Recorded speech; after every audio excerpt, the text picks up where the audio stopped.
अगला प्रश्न भी हमारा आधुनिक भारत इतिहास से है। यूपीएससी 2022 मुख्य परीक्षा जीएस प्रथम प्रश्न पत्र को हम डिस्कस कर रहे हैं और वहां ये प्रश्न आधुनिक भारत के इतिहास खंड से है। प्रश्न क्या है? अधिकांश भारतीय सिपाहियों वाले ईस्ट इंडिया कंपनी की सेना क्यों तत्कालीन भारतीय शासकों की संख्या बल में अधिक और बेहतर सुसज्जित सेना से लगातार जीतती रही? कारण बताएं। ठीक है, तो प्रश्न के आप देख रहे हो कि प्रश्न में स्पष्ट रूप से ये लिख दिया गया है कि ब्रिटिश औपनिवेशिक भारत में जो ईस्ट इंडिया कंपनी की सेना थी उसमें भारतीय सैनिकों की संख्या अधिक रही है। और क्या पूछा जा रहा है कि यह संख्या बल में अधिक तत्कालीन भारतीय शासकों की, यानी कि उस समय जो भारत में भारतीय शासक थे, स्थानीय शासक थे, देशी राज्यों के शासक थे, है ना, उनकी सेना जो संख्या बल में ज्यादा बेटर थी, है ना, और साथ ही साथ बेहतर ढंग से सुसज्जित थी, उस सेना की तुलना में लगातार जीतती रही है। तो कारण क्या है? बड़ा ही सिंपल सा क्वेश्चन है, साधारण सा प्रश्न है और इस प्रश्न को सरल प्रश्न की कैटेगरी में ही रखा जाएगा, है ना। और इस प्रश्न में आपको बस केवल ये बताना है कि भारतीय सेना, भारतीय शासकों की सेना स्थानीय शासकों की सेना से किन मायनों में बेहतर थी ब्रिटिश ईस्ट इंडिया कंपनी की सेना। तो दोनों का एक कंपैरिजन, तुलना, ये आपको इस उत्तर में बताना है। तो इस उत्तर में सबसे पहले तो मैं इसके उत्तर के प्रमुख बिंदुओं को आपके साथ डिस्कस कर लूंगा और साथ ही साथ जैसा कि मैं हर प्रश्न बताता हूं कि यूपीएससी की परीक्षा में पूछा गया कोई भी प्रश्न एक मेन थीम से जुड़ा होता है और उस मेन थीम के सारे डायमेंशंस को, सारे आयामों को अगर आप एक प्रश्न का उत्तर लिख रहे हो या उसको डिस्कस कर रहे हो, उस दौरान अगर आप समझ लेते हो तो आगे की मुख्य परीक्षाओं में आपको काफी आसानी हो सकती है। जैसे उदाहरण के लिए, या मुख्य थीम क्या है, मेन थीम क्या है क्वेश्चन का, किससे रिलेटेड क्वेश्चन है। तो ये क्वेश्चन रिलेटेड है जो ईस्ट इंडिया कंपनी की सेना है, इसमें जो भारतीय सैनिक है, यानी भारतीय सैनिकों से जुड़ा हुआ मुद्दा है। और पूरे आधुनिक भारत इतिहास खंड में अगर आप भारतीय सैनिकों की भूमिका को देखोगे तो भारतीय सैनिकों की भूमिका ब्रिटिश शासन का जो आरंभिक खंड है, जिसको हम फॉर्मेटिव स्टेज कहते हैं, एक भूमिका तो वहां हो जाती है कि ब्रिटिश शासन की स्थापना और प्रसार में भारतीय सैनिकों ने अपनी भूमिका किस तरह से निभाई। फिर हम आगे देखते हैं कि आगे के चरण में जब ब्रिटिश शासन भारत में एक सुदृढ़ रूप ग्रहण कर लेता है, भारतीय सैनिकों के साथ भेदभाव होना शुरू होता है, भारतीय सैनिकों के मध्य से असंतोष के स्वर प्रकट होने लगते हैं, जिसकी परिणति 1857 के विद्रोह में होती है ना। यानी कि आरंभिक चरण में जब भारतीय सैनिक औपनिवेशिक शासन के वास्तविक चरित्र से परिचित नहीं है तो वो ब्रिटिश ईस्ट इंडिया कंपनी के शासन की स्थापना और प्रसार में महत्वपूर्ण भूमिका निभा रहे हैं। लेकिन जैसे ही वो औपनिवेशिक शासन के चरित्र से परिचित होते हैं तो फिर वो क्या करते हैं, वो इस औपनिवेशिक शासन के विरुद्ध भी अपनी आवाज उठाते हैं, जो 1857 के विद्रोह में हम देखते हैं। तो ये प्रश्न भी एक महत्वपूर्ण प्रश्न हो सकता है इन फ्यूचर, है ना। इसके बाद जब हम आगे बढ़ते हैं तो भारतीय सैनिकों की भूमिका प्रथम विश्व युद्ध, द्वितीय विश्व युद्ध या फिर ब्रिटिश शासन भारत में जो था, इसका जो डिक्लाइनिंग फेज है अंतिम चरण है, जिसमें पतन का चरण है, भारत में ब्रिटिश शासन की सत्ता की समाप्ति होती है, भारत में जो स्वतंत्रता आंदोलन है, इसमें भारतीय सैनिकों ने क्या महत्वपूर्ण भूमिका निभाई है। वहां से भी प्रश्न कई बार मुख्य परीक्षा में पूछा गया है। जैसे आपने इंडियन नेशनल आर्मी, है ना, के आईएनए के रोल के बारे में भी पढ़ा होगा, ये भी भारतीय सैनिकों से संबंधित है। आईएनए ट्रायल्स जो हैं, इनका क्या असर पड़ा भारतीय स्वतंत्रता संग्राम में, ये भी भारतीय सैनिकों से जुड़ा हुआ प्रश्न है। और साथ ही साथ RIN mutiny, royal Indian navy, है ना, की म्यूटिनी, विद्रोह जो है इंडियन नेवी में, रॉयल इंडियन नेवी में, तो ये भी कहीं ना कहीं भारतीय सैनिकों से जुड़ा हुआ मुद्दा है। भारतीय सैनिकों से जुड़ा हुआ एक और मुद्दा जो आपकी मुख्य परीक्षा के लिए महत्वपूर्ण हो सकता है वो ये है कि 1857 के विद्रोह के बाद दोबारा इस तरह की घटना की किसी भी प्रकार की पुनरावृत्ति को रोकने के लिए 1858 के अधिनियम के माध्यम से अंग्रेजी सरकार ने बहुत सारे बदलाव किए और उन बदलावों में भारतीय जो सेना है, ठीक है, ब्रिटिश भारतीय सेना, इसका पूरी तरह से, इसकी पूरी की पूरी संरचना को पुनर्गठित किया गया, पुनर्व्यवस्थित किया गया। तो ये भी एक महत्वपूर्ण प्रश्न हो सकता है, इस पे भी हम थोड़ी परिचर्चा करेंगे। लेकिन सबसे पहले इस उत्तर में किन किन मुख्य बातों का उल्लेख हमें करना है, हम ये देखते हैं। तो सबसे पहले जब आप इस प्रश्न का उत्तर लिख रहे हो तो सबसे पहला काम होता है एक साधारण सा परिचय लिखना। और परिचय जो है, उत्तर का परिचय, मुख्य भाग, परिचय, मुख्य भाग, और अंत में एक निष्कर्ष भी आप लिख सकते हैं। परिचय, मुख्य भाग और निष्कर्ष। निष्कर्ष लिखते समय हमेशा सावधानी ये बरतनी है कि बाद की महत्वपूर्ण घटनाओं से निष्कर्ष को रिलेट करके लिखना है, ठीक है। परिचय, परिचय में साधारण सा परिचय होगा जो भारतीय सैनिकों की भूमिका से संबंधित है। क्या हो सकता है परिचय? आप क्या लिख सकते हैं? आप लिख सकते हैं कि भारत में ब्रिटिश शासन की स्थापना प्रसार में भारतीय सैनिकों ने एक महत्वपूर्ण भूमिका निभाई थी, है ना? ये बात आपने बताना है, भारतीय सैनिकों की ने महत्वपूर्ण भूमिका निभाई है। आप ये भी परिचय में लिख सकते हो कि भारतीय सैनिकों की ये जो भूमिका है, इसका जो स्वरूप है, इसमें निरंतर क्या होता रहा? बदलाव होता रहा। ठीक है। आरंभिक चरण में भारतीय सैनिकों ने क्या किया? आरंभिक चरण में भारतीय सैनिकों ने, चूंकि उनको औपनिवेशिक शासन की चरित्र की बेहतर समझ नहीं थी, तो स्थापना और प्रसार में सहयोग किया। लेकिन बाद में जैसे जैसे उनके अंदर जागरूकता बढ़ती गई, औपनिवेशिक शासन के वास्तविक चरित्र को वो समझने लगे, तो फिर उन्होंने क्या किया? असंतोष को भी प्रकट किया और आगे चलकर भारतीय स्वतंत्रता संग्राम में भी उनकी एक बहुत ही महत्वपूर्ण भूमिका है। ठीक है। तो इसी बात को आप बहुत ही संक्षिप्त में परिचय में लिख सकते हैं। ठीक है। और ये लिखना जरूरी है परिचय में, ऐसा नहीं कि सीधे आप उत्तर पे आ जाएंगे। इससे परीक्षक को एक बड़ा ही महत्वपूर्ण मैसेज जाएगा कि ये बच्चा जो भारतीय सैनिकों की भूमिका है, इससे पूरी तरह से परिचित है और इसको बेहतर ढंग से जस्टिफाई कर पाएगा भारतीय सैनिकों की भूमिका। तो आपने बता दिया कि जो आरंभिक चरण है, आरंभिक चरण, इसमें भूमिका कैसी रही? सहयोग और समर्थन की रही। ठीक है। स्थापना और प्रसार में, और स्थापना और प्रसार में सहयोग और समर्थन क्यों रहा है? क्योंकि इस समय औपनिवेशिक शासन के चरित्र को समझने की सीमाएं हैं। बाद के चरण में जैसे ही औपनिवेशिक शासन के चरित्र को समझा, तो यहाँ पे क्या हो जा रहा है? यहाँ पे असंतोष का प्रकटीकरण हो जा रहा है, असंतोष का प्रकटीकरण हो जा रहा है। और यह असंतोष का प्रकटीकरण का सबसे बेहतर एक्सप्रेशन हमें कहाँ दिख रहा है? 1857 के विद्रोह में। 1857 के विद्रोह में असंतोष के प्रकटीकरण को देख रहे हैं। साथ ही साथ स्वतंत्रता आंदोलन में, है ना, या अंग्रेजों को भारत को अंग्रेजी शासन से मुक्त कराने के क्रम में भी अन्य भी महत्वपूर्ण भूमिकाएं हैं, जिसमें INA, है ना, और RIN म्यूटिनी, RIN विद्रोह, इन दोनों का एक महत्वपूर्ण रोल है। आप ऐसा इंट्रोडक्शन में बता सकते हो, है ना, 30 से 35 शब्दों में आप इन बातों का जिक्र कर सकते हो। फिर आप आओगे प्रश्न के मुख्य भाग में। अब जब प्रश्न के मुख्य भाग को आप लिख रहे हैं, तो इनमें मूल रूप से दो बातों का आपको जिक्र करना है। पहला, कि जो ब्रिटिश ईस्ट इंडिया कंपनी की सेना थी, वो किन मामलों में सर्वोत्कृष्ट थी या सुपीरियर थी, है ना। यानी कि जो ब्रिटिश ईस्ट इंडिया कंपनी की सेना है, ब्रिटिश ईस्ट इंडिया कंपनी की सेना है, ये सुप्रीम है, सुपीरियरिटी है, बेहतर है। तो किन मामलों में बेहतर है? ऑब्वियस है, जब हम इस बात का उल्लेख करेंगे तो स्वाभाविक रूप से हम इस बात को बता देंगे कि क्यों अंग्रेजों की वो जो ईस्ट इंडिया कंपनी की जो सेना है वो लगातार जीत रही है। दूसरी तरफ साथ ही साथ हम ये बता देंगे कि जो उस समय स्थानीय शासक हैं, जो उस समय स्थानीय शासक हैं, उन स्थानीय शासकों, है ना, की जो मिलिट्री मैनेजमेंट है ना, वो उसकी सीमाएं क्या है, उनमें किस तरह की चैलेंजेस है, चुनौतियां हैं, इसका भी हम जिक्र करेंगे। तो मुख्य भाग जो प्रश्न का आपका है, मुख्य भाग खास तौर से इसको दो हिस्सों में आप बांट के लिखेंगे।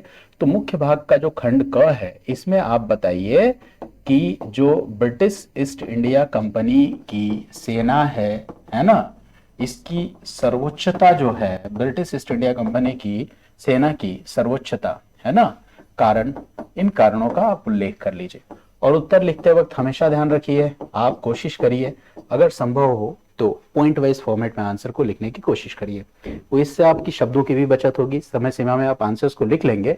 और इसका सबसे बड़ा बेनिफिट ये होगा कि अगर आप सही समय शब्द सीमा के अंतर्गत अपनी पूरी की पूरी बात को रख लेते हैं, तो आप ज्यादा से ज्यादा क्वेश्चंस को अटेम्प्ट कर पाएंगे। तो ये समस्या नहीं आएगी, ये चुनौती नहीं आएगी कि प्रश्न का उत्तर हमें आ रहा हो फिर भी हम उत्तर नहीं लिख पा रहे हैं। तो थोड़ा इन बातों का ध्यान में रखना है। तो किन किन चीजों की हम जिक्र कर सकते हैं? क्या खास बात थी ब्रिटिश ईस्ट इंडिया कंपनी की सेना में? तो ब्रिटिश ईस्ट इंडिया कंपनी की सेना की सबसे खास बात क्या थी कि ब्रिटिश ईस्ट इंडिया कंपनी ने, है ना, इनकी जो कौशल है, रणनीतिक कौशल, रणनीतिक, कूटनीतिक या जो सैन्य कौशल है, सैन्य कौशल, ये कई मामलों में भारतीयों से सर्वोत्कृष्ट थे।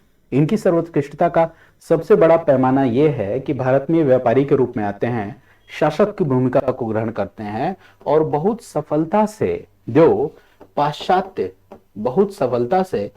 पाश्चात्य सैन्य तकनीक, रणनीति, युद्ध सामग्री, युद्ध सामग्री, इन सबको जोड़ दिया, इन सबको समन्वित कर दिया। किससे? भारतीय जरूरतों के अनुसार या भारतीय आवश्यकताओं के अनुसार।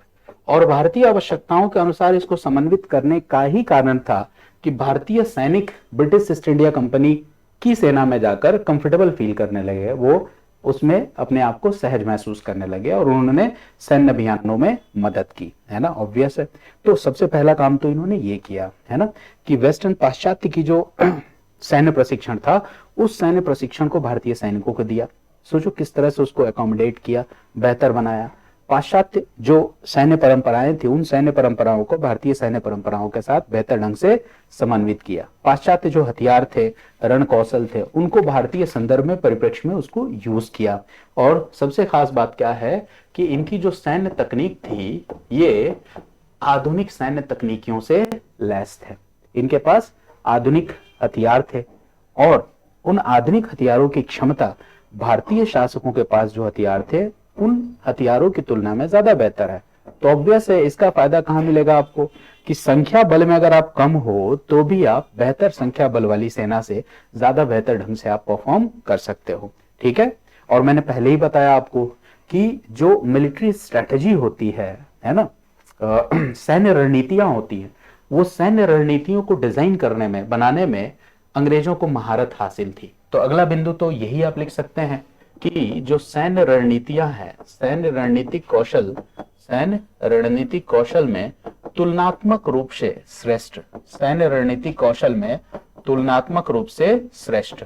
तो अंग्रेज सैन्य रणनीतिक कौशल में भी तुलनात्मक रूप से श्रेष्ठ थे। साथ ही साथ यहाँ पर जो सैन्य अनुशासन का स्तर था, वो भारतीय शासकों के मध्य, उनकी सेना में जो सैन्य अनुशासन था उससे ज्यादा बेटर था। और इसका एक सबसे बड़ा रीजन ये भी है कि जो वेतन है सैनिकों का, वो बड़ा ही नियमित तरीके से अंग्रेजी सेना में दिया जाता था, तो जिससे सैन्य अनुशासन को भी बनाए रखने में एक कह सकते हो कि आसानी, मदद मिलती थी। इसके अलावा आरंभिक चरण की हम बात कर रहे हैं, भारत में ब्रिटिश शासन की स्थापना आरंभिक चरण में सैनिकों के साथ किस तरह का ट्रीटमेंट हो रहा है। आरंभिक चरण में भारत में ब्रिटिश शासन की स्थापना करनी है, अंग्रेजों को भारतीय सैनिकों की जरूरत है, तो आरंभिक चरण में भेदभाव का स्तर उतना चरम नहीं होगा जितना बाद के चरणों में होता है। तो यहाँ पे ये बात आपको समझनी है कि जो यहाँ पे नियुक्ति की विधियां थी, नियुक्ति की विधियां, उन नियुक्ति की विधियों में क्या किया गया था, तो इन नियुक्ति की विधियों में प्रमुखता दी गई थी कौशल को। किस बात को प्रमुखता दी गई थी?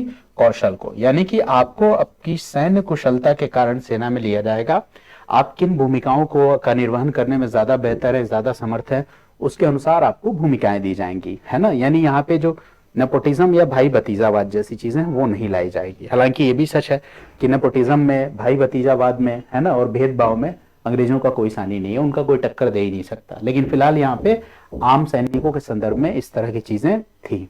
अंग्रेजों की जो कह सकते हो कि सैन्य और जो नेतृत्व है, यह सैन्य नेतृत्व तुलनात्मक रूप से बड़ा ही बेहतर था, है ना। और ये जो सैन्य नेतृत्व करता थे, खास तौर से इसमें जो कमांड लाइन ऑफ स्ट्रक्चर इन्होंने डेवलप किया था, इसमें जो पहली पंक्ति है नेतृत्वकर्ताओं की, ये तो श्रेष्ठ थी ही थी। नेतृत्वकर्ताओं की जो दूसरी पंक्ति है, दूसरी कमांड है, ये भी बहुत ही बेहतर थी और श्रेष्ठ थी। ठीक है। पहली पंक्ति के नेतृत्वकर्ताओं में आपने नाम सुना होगा, क्लाइव का सुना होगा, वॉरेन हेस्टिंग्स का सुना होगा, हेक्टर मुनरो का सुना होगा। इन्होंने बेहतर सैन्य अभियानों का नेतृत्व किया था। वहीं दूसरी कमान के नेतृत्वकर्ताओं की अगर हम बात करें तो उसमें आयरकूट, लेक वेलेस्ली ऐसे नाम भी आप सुनते हैं। तो ये जो नेतृत्वकर्ता थे, पहले और दूसरे जो कमान के नेतृत्वकर्ता थे, ये बड़े ही बेहतर थे। और साथ ही साथ अंग्रेजों ने क्या किया था, एक कमांड अवसंरचना भी बनाई थी। ये एक ऐसी कमांड अवसंरचना थी, सैन्य कमांड अवसंरचना, जिसमें वो अलग अलग प्रेसिडेंसियों से बहुत ही कम समय में, निहायत ही कम समय में सहयोग, सपोर्ट प्राप्त कर सकते थे, है ना। यहां तक कि उनको अपने मदर नेशन ब्रिटेन से भी जो भी रिक्वायर्ड, जो भी जरूरी सहयोग है, वो सारी चीजें उनको मिल जाती थी। तो ये एक मुद्दा है। और सबसे बड़ी बात क्या है कि आरंभिक चरण में भारतीय सैनिकों ने ब्रिटिश सेना को ज्वाइन किया, नो डाउट ज्वाइन किया। और उन्होंने क्या देखा, भारतीय सैनिकों ने क्या देखा कि जो ब्रिटिश सेना है, ब्रिटिश ईस्ट इंडिया कंपनी की सेना है, सबसे पहले तो अपने जो व्यापारिक प्रतिद्वंदी हैं, कॉमर्शियल राइवल्स, जैसे फ्रेंच हो गए, डच हो गए, पोर्टुगीज हो गए, इन पर लगातार विजय प्राप्त किया ब्रिटिश ईस्ट इंडिया कंपनी की सेना ने। आप उस सेना के अगर हिस्सा हो और अगर आपको लगातार विजय प्राप्त हो रही हो, तो इस विजय से आपका मोटिवेशन, आपका जो कह सकते हो कि प्रेरणा जो है वो बेहतर होगी, है ना। तो उससे आप अपने आप को और बेहतर और कंफर्टेबल फील करोगे। यही स्थिति आगे भी हो सकती होती है। जो देशी राज्य हैं, लोकल स्थानीय शासक है, उनके साथ जब ये अभियान शुरू होता है तो उन अभियानों में भी अंग्रेजों को निरंतर सफलता मिलती है और गौरवान्वित महसूस करते हैं भारतीय सैनिक जो अंग्रेजी सेना में है, इस जीत की वजह से गौरवान्वित महसूस करते हैं, है ना। और साथ ही साथ नियमित वेतन पाने की वजह से एक अपनापन की भावना अंग्रेजों के साथ उनकी जुड़ जाती है। तो यहाँ पे नो डाउट संख्या बल में कम होने के बावजूद भी जो ब्रिटिश ईस्ट इंडिया कंपनी की सेना है वो भारतीय शासकों की सेना में ज्यादा बेहतर परफॉर्म करेगी। तो उत्तर का एक हिस्सा तो ये हो गया, है ना। दूसरा हिस्सा जो है, मैंने कहा कि सीमाएं क्या थी, सीमाएं क्या थी, मतलब मुख्य भाग जो है उत्तर का, इसका जो भाग ख है, इसमें आप सीमाओं की बात करोगे कि स्थानीय शासक जो है, स्थानीय शासक, इनमें क्या क्या ऐसी सीमाएं हैं उनकी आप जिक्र करोगे। तो वही सारे पॉइंट्स फिर से आपको थोड़े बहुत मॉडिफिकेशंस के साथ लिखने हैं। जैसे तुलनात्मक रूप से कूटनीतिक श्रेष्ठता, रणनीतिक श्रेष्ठता कम है अंग्रेजों की तुलना में। मैंने कहा रणनीतिक रूप से कौशल, कूटनीतिक रूप से कौशल और अच्छे सैन्य नेतृत्वकर्ता भारतीय सेना में भी हैं, लेकिन ऐसे लोगों की संख्या बहुत ही कम है। जैसे हैदर अली, टीपू सुल्तान, रणजीत सिंह, ये लोग अच्छे डिप्लोमेट, अच्छे मिलिट्री लीडर्स भी माने जाते हैं, लेकिन ऐसे शासकों के, स्थानीय शासकों की संख्या बहुत ही कम है। और दूसरी चीज, चूंकि यहाँ पे जो भी 18वीं सदी के स्थानीय शासक हैं, आपस में सभी स्थानीय शासक एक दूसरे से क्या कर रहे हैं, लगातार युद्ध, लड़ाई लड़ रहे हैं, आपस में एकता का अभाव है। और इस एकता के अभाव के कारण वो कभी भी एक इंटीग्रेटेड कमांड स्ट्रक्चर, एकीकृत कमान व्यवस्था का निर्माण नहीं कर पाएंगे, है ना। तो आप कह सकते हो कि एक के बाद एक वो सरेंडर करते चले जाएंगे ब्रिटिश ईस्ट इंडिया कंपनी की सेना के समक्ष, ठीक है। दूसरी जो सबसे महत्वपूर्ण बात क्या है कि यहाँ पे जो सैन्य नियुक्तियां हो रही हैं, इन सैन्य नियुक्तियों में ज्यादा महत्वपूर्ण भूमिका इस बात की है कि आप शासक वर्ग के कितने करीब हैं, प्रॉक्सिमिटी, निकटता कितनी है ना। कहीं ना कहीं कौशल जो है उसको दरकिनार किया गया, और जहां भी सैन्य नियुक्तियों में या प्रशासनिक नियुक्तियों में कौशल को दरकिनार किया जाएगा, वहां पे चीजें बहुत बेहतर नहीं होंगी। तो ये भी एक मुख्य कारण है, ठीक है। और वेतन नियमित नहीं दे रहे हैं, रणनीतिक कौशल जो है, स्ट्रैटेजी, वो बहुत बेहतर रही है। और साथ ही साथ कुछ बेहतर डिप्लोमेटिक एक्शंस, कूटनीतिक प्रयास दिखते तो हैं भारतीय शासकों के। जैसे आप मैसूर स्टेट जब पढ़ोगे, 18वीं सेंचुरी स्टेट, तो वहां पे हैदर और टीपू सुल्तान में देखोगे कि डिप्लोमेटिक एफर्ट्स इनके देखोगे, बट हैदर और टीपू सुल्तान की डिप्लोमेसी को 18वीं सेंचुरी में दूसरे रूलर्स नहीं समझ पाते, मराठे नहीं समझ पाते, निजाम हैदराबाद नहीं समझ पाता। तो इस तरह की समस्याएं बनी रहती हैं। और सबसे महत्वपूर्ण बात है कि चूंकि जो ब्रिटिश शासन की स्थापना और प्रसार का जो आरंभिक चरण है, इसमें भारत में जो सेंस ऑफ वननेस है, एकता की भावना है, राष्ट्रवाद की भावना है, या हम एक राष्ट्र हैं, राष्ट्र, ये बात की समझ लोगों में नहीं है। भारत एक राष्ट्र बनने की प्रक्रिया में है, अभी वो समझ लोगों के अंदर नहीं है।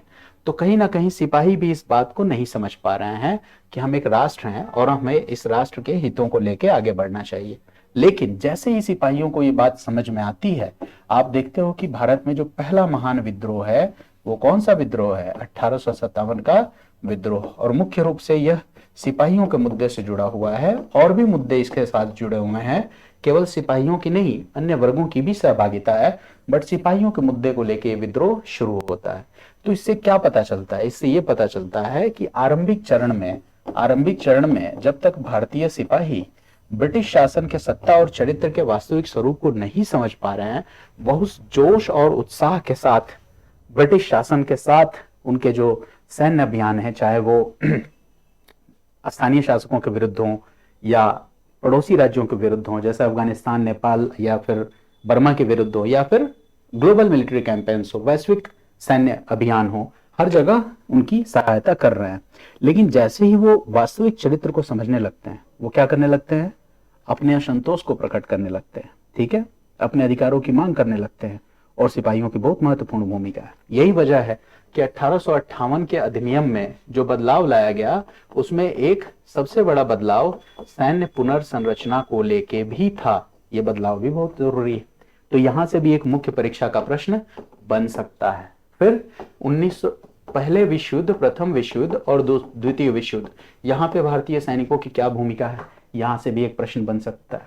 इसके अलावा जो डिक्लाइनिंग फेज है ब्रिटिश एम्पायर का, ठीक है, जिसमें भारतीय स्वतंत्रता आंदोलन जो है एक बेहतर स्वरूप ग्रहण कर चुका है और कहीं ना कहीं द्वितीय विश्व युद्ध के पश्चात और अंतर्राष्ट्रीय परिस्थितियों के दबाव के कारण ऐसी परिस्थितियां निर्मित हो गई हैं, है ना, कि अंग्रेज बार बार प्रस्ताव लेके हमारे समक्ष आ रहे हैं।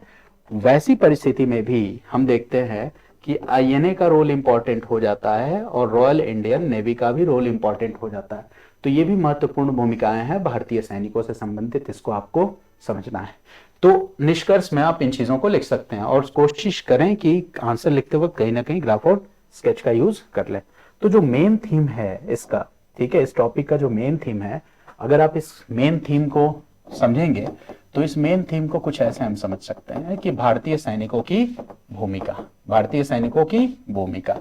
तो औपनिवेशिक आरंभिक चरण में भूमिका, ये आंसर में नहीं लिखना है, ये मैं इसलिए बता रहा हूं ताकि आप आंसर राइटिंग के साथ साथ इस टॉपिक को एक समग्रता के साथ समझे, तो आगे मुख्य परीक्षाओं में आपको आसानी होगी। क्योंकि आमतौर पर प्रश्नों को रिपीट करने की प्रवृत्ति अब खत्म हो चुकी है, नए प्रश्न डिजाइन किए जा रहे हैं। तो अगर आपकी बेहतर समझ होगी तो आप बेहतर आंसर लिख सकते हैं। औपनिवेशिक चरण में जाहिर सी बात है हम आरंभिक सैन्य अभियानों की बात कर रहे हैं। ये सैन्य अभियान स्थानीय शासकों के भी खिलाफ रहे, जैसे मराठा हो गया, मैसूर हो गया, सिख हो गया, ठीक है। ये सैन्य अभियान पड़ोसी राज्यों के विरुद्ध भी रहे, है ना, जैसे अफगानिस्तान हो गया, नेपाल हो गया, बर्मा हो गया, म्यांमार, जिसके नाम से आज हम बर्मा को ही म्यांमार कहते हैं, या फिर जो वैश्विक अभियान है इनसे भी जुड़ जाता है, वैश्विक अभियान से भी जुड़ जाता है। तो औपनिवेशिक के आरंभिक चरण में भारतीय सैनिकों की जो भूमिका है वो क्या है, तो वो है ईस्ट इंडिया कंपनी, और आगे चलकर कह सकते हो कि जो ब्रिटिश क्राउन है इसके स्थापना और प्रसार में, भारतीयों ने क्या किया, सक्रिय योगदान निभाया, सक्रिय योगदान। लेकिन ये योगदान उन्होंने तब निभाया जब उनको औपनिवेशिक शासन के सत्ता और चरित्र की बेहतर समझ नहीं थी। जब उनको उसकी बेहतर समझ होती है तो हमें क्या देखने को मिलता है, 1857 का विद्रोह, और बड़ा ही व्यापक विद्रोह था। अंग्रेज नहीं चाहते थे कि इस तरह के किसी भी विद्रोह की पुनरावृत्ति पुनः हो।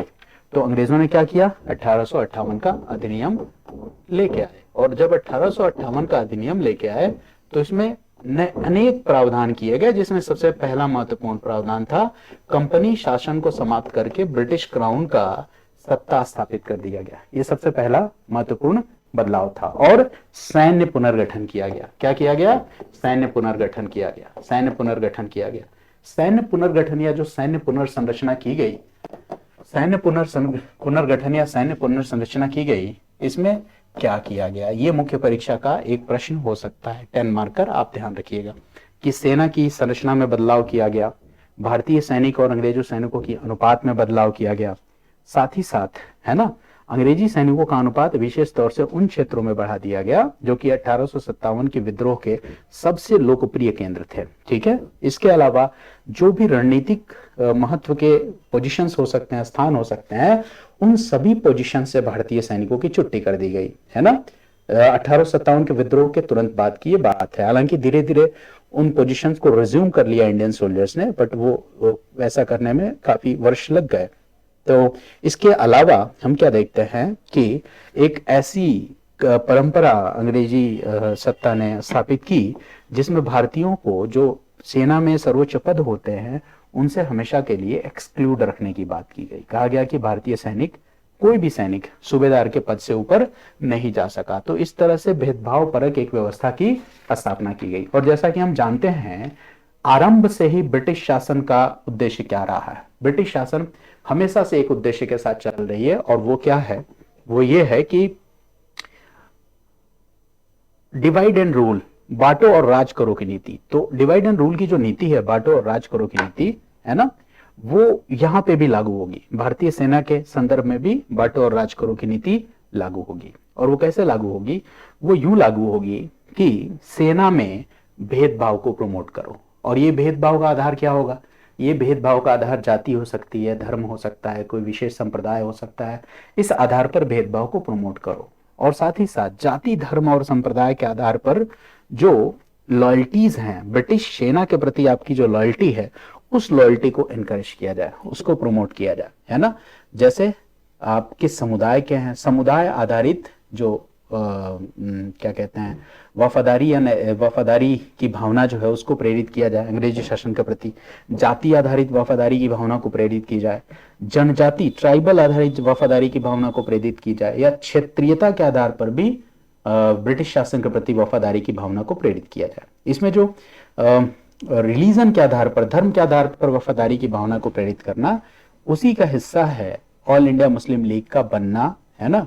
और मुस्लिम लीग का लगातार पावरफुल होता जाना, मुस्लिमों को सेपरेट इलेक्टोरेट सिस्टम देना, ये आप ज्यादा बेहतर ढंग से समझ सकते हैं। लेकिन ये नीतियां दूसरी जगहों पे भी लागू की गई थी, सेना में भी इन नीतियों को लागू किया गया था, ठीक है। रेजिमेंट्स को जाति और धर्म के आधार पर बांट देना।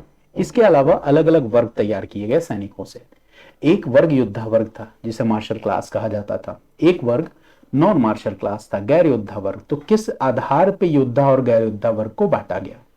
तो योद्धा वर्ग उसको कहा गया, ऐसे क्षेत्र, ऐसे समुदाय के सैनिक जिन्होंने 1857 के विद्रोह को सप्रेस करने में, दबाने में महत्वपूर्ण भूमिका निभाई, उनको योद्धा वर्ग की कैटेगरी में डाल लिया गया, है ना। जिन क्षेत्रों से, जिन समुदायों से जो सैनिक थे उन्होंने 1857 के विद्रोह में खुल के हिस्सा लिया था, उनको गैर योद्धा वर्ग, नॉन मार्शल क्लास में बांट दिया गया, ठीक है।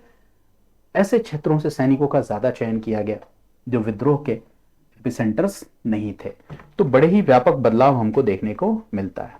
और भारत में, संपूर्ण भारत में जैसे जैसे राष्ट्रवाद की भावना तीव्र होती चली जा रही थी, जैसे जैसे इंडियन नेशनल कांग्रेस 1885 के बाद मजबूत होती चली जा रही थी और समस्त भारतीयों को एक मंच पे लाने का प्रयास कर रही थी, अंग्रेजों के अंदर ये डर सताया था कि भारतीय सेना में कहीं राष्ट्रवाद की भावना न प्रेरित हो जाए। यही कारण है कि अंग्रेज बार बार भारतीय सैनिकों को समाचार पत्र, पत्रिकाएं, है ना, या जो भी राष्ट्रवादी भावनाओं से प्रेरित जो भी सामग्री है, पठन पाठन की सामग्री या उन घटनाओं से भारतीय सैनिकों को अपडेट नहीं रखने देते हैं।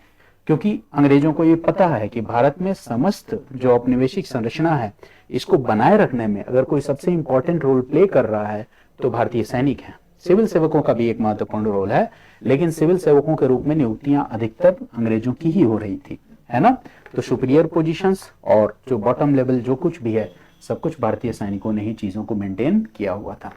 अब भारतीय सैनिकों की भूमिका की जब हम चर्चा करते हैं तो बात आती है प्रथम विश्व युद्ध और द्वितीय विश्व युद्ध की। जैसा कि हम जानते हैं, गांधी जी ने प्रथम विश्व युद्ध के दौरान भारतीय सैनिकों की प्रथम विश्व युद्ध में सहभागिता होनी चाहिए, अब भारतीयों को प्रथम विश्व युद्ध में अंग्रेजों को सहयोग करना चाहिए, इस बात को लेके एक कैंपेन भी चलाया था, ठीक है। और उनका विचार था कि हाँ, हमें अंग्रेजों का सहयोग करना चाहिए प्रथम विश्व युद्ध में। तो भारतीय सैनिकों ने किया भी, लेकिन अपेक्षा क्या थी सहयोग करने के पीछे? ये आंख बंद करके किया जाने वाला सहयोग नहीं था। इस सहयोग के पीछे अपेक्षा ये थी कि शायद अगर हम अंग्रेजों को सहयोग करेंगे तो इस सहयोग के बाद जैसे ही प्रथम विश्व युद्ध समाप्त होगा तो उसके बाद अंग्रेज कुछ सकारात्मक परिवर्तन लाने की स्थिति में होंगे। यही बात लागू होती है द्वितीय विश्व युद्ध के भी संदर्भ में। भारतीय सैनिकों ने यहां भी सहयोग किया, लेकिन सहयोग क्यों किया? सहयोग इसलिए किया कि सहयोग के उपरांत शायद राजनीतिक, प्रशासनिक, आर्थिक व्यवस्था में बदलाव संभव होगा। लेकिन अनुभव क्या रहा भारतीय सैनिकों का? अनुभव ये रहा कि अंग्रेज युद्ध में भारतीय सैनिकों को अपने साथ ले जाते थे और जिन सैन्य मोर्चों पे उनकी हार होने लगती थी वहां से अंग्रेज खुद ही वापस बच के आ जाते थे और भारतीय सैनिकों को वहां युद्धबंदी के रूप में छोड़ देते थे। आगे चलकर हम देखते हैं कि सुभाष चंद्र बोस के नेतृत्व में, है ना, आईएनए का गठन होता है और ये आईएनए, जिसमें भारतीय सैनिक ही शामिल है, सशस्त्र विद्रोह करके भारत को स्वतंत्रता को सुनिश्चित करने का एक प्रयास करते हैं, ठीक है। तो आईएनए का रोल भी भारतीय सैनिकों के रोल से जुड़ा हुआ है और मुख्य परीक्षा में भी यह प्रश्न पूछा गया है। तो प्रीलिम्स और मुख्य परीक्षा दोनों में यह प्रश्न कई बार पूछा गया है। इसी तरह से एक दूसरा विद्रोह जो है, जिसे हम RIN म्यूटिनी के नाम से जानते हैं, ये भी प्रारंभिक और मुख्य परीक्षा में कई बार पूछे गए प्रश्न हैं। तो इन पे डिटेल्स हम अपने कक्षा कार्यक्रम में करेंगे। धन्यवाद।